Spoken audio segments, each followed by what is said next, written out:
Hi everyone, welcome back to Bollyglam vibe. आज हम बात करने वाले हैं एक कंट्रोवर्सी जो काफी साल बाद दोबारा हेडलाइंस बना रही है। वेटरन एक्टर नसीरुद्दीन शाह और एक्टर डायरेक्टर फरहान अख्तर के बीच का साइलेंट टेंशन जो अब 2025 में फिर से स्पॉटलाइट में आ गया है। तो बिना टाइम वेस्ट करे let's dive straight into it. सबसे पहले थोड़ा फ्लैशबैक में चलते हैं। ईयर 2013 बॉलीवुड ने रिलीज की थी बायोपिक भाग मिल्खा भाग। मूवी सुपरहिट हुई और फरहान अख्तर को मिल्खा सिंह के रोल के लिए मैसिव प्रेज मिली, लेकिन सबको उनका परफॉर्मेंस पसंद नहीं आया। वेटरन एक्टर नसीरुद्दीन शाह ने ओपनली बोला था फरहान की परफॉर्मेंस इतनी इम्पैक्टफुल नहीं। उनके वर्ड्स थे, मसल्स बनाना और बाल बढ़ा लेना एक्टिंग की मेहनत नहीं होती। ये स्टेटमेंट तब वायरल हुआ था। काफी लोगों ने बोला था कि नसीर साहब ने शायद थोड़ा हार्श बोल दिया है। फरहान ने उस वक्त रिएक्शन दिया था बट पोलाइटली बोले थे कि क्रिटिसिज्म ओके है लेकिन टोन थोड़ी अननेसेसरी थी। Now fast forward to 2025, controversy फिर से हेडलाइंस में आ गई है। फरहान अख्तर रिसेंटली एक इंटरव्यू में पुराने बात को याद करते हुए बोले,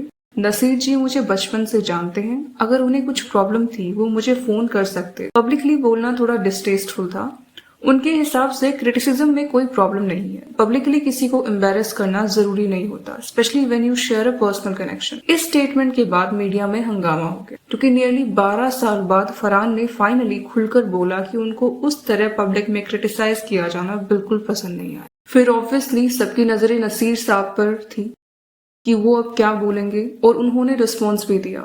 उन्होंने कहा कि फरहान बिल्कुल सही कह रहे हैं पर मेरे स्टेटमेंट्स को मीडिया ने एग्जरेट कर दिया है। उन्होंने कहा कि उनका इंटेंशन पर्सनल अटैक करना नहीं था। जब बातें हेडलाइंस बनती हैं तो कॉन्टेक्स्ट चेंज हो जाता है। नसीर साहब ने इवन ये भी एक्सेप्ट किया कि हाँ, शायद उनकी बात थोड़ी ज्यादा शार्प सुनाई दी जो इंटेंडेड नहीं। यानी एक तरह से उन्होंने क्लैरिफाई किया बट अपॉलजी नहीं। अब बात करते हैं ऑडियंस के रिएक्शन की। सोशल मीडिया पर मिक्स्ड रिस्पॉन्स आए हैं। टीम फरहान के लोग बोल रहे हैं कि क्रिटिसिज्म प्राइवेट होता तो बेटर होता। टीम नसीर के सपोर्टर्स बोल रहे हैं कि सीनियर एक्टर्स को फ्रीडम है अपने ऑनेस्ट ओपिनियन देने। कुछ लोग टीज भी कर रहे हैं कि 12 साल बाद फरहान को अचानक हर्ट कैसे याद आ गया, और कुछ लोग मीडिया को ब्लेम कर रहे हैं कि उन्होंने स्टेटमेंट्स को सेंसेशनल बना दिया। अगर हम इस पूरे इशू को डीपली देखें तो ये सिर्फ एक एक्टिंग क्रिटिसिज्म का मैटर नहीं है, ये एक्चुअली 3 बड़े टॉपिक्स को हाईलाइट करता है। First, public versus private criticism. आज के टाइम में सोशल मीडिया और मीडिया स्क्रूटिनी इतनी हाई है कि पब्लिक क्रिटिसिज्म इंस्टेंटली टॉक्सिक बन जाता है। Second, generational clash. Old school legend जैसे नसीर साहब एक्टिंग को क्राफ्ट के एंगल से देखते हैं। फिल्म मेकर जैसे फरहान प्रोसेस, हार्डवर्क और ट्रांसफॉर्मेशन को इक्वली इंपॉर्टेंट मानते। Third is respect equations. Farhan का कहना सीधा है कि अगर आप मुझे जानते हैं तो आप मुझे कॉल कर सकते हैं। ये एक रिस्पेक्टफुल बाउंड्री का इशू भी है। मेरे हिसाब से दोनों अपनी जगह सही भी हैं और गलत भी, इन डिफरेंट वेज। नसीर साहब as a senior actor honest opinion देने की आदत वाले हैं। हार्श कमेंट थोड़ा अननेसेसरी हो सकता है। फरहान का हर्ट होना भी नेचुरल है, specially when you look up to someone since childhood.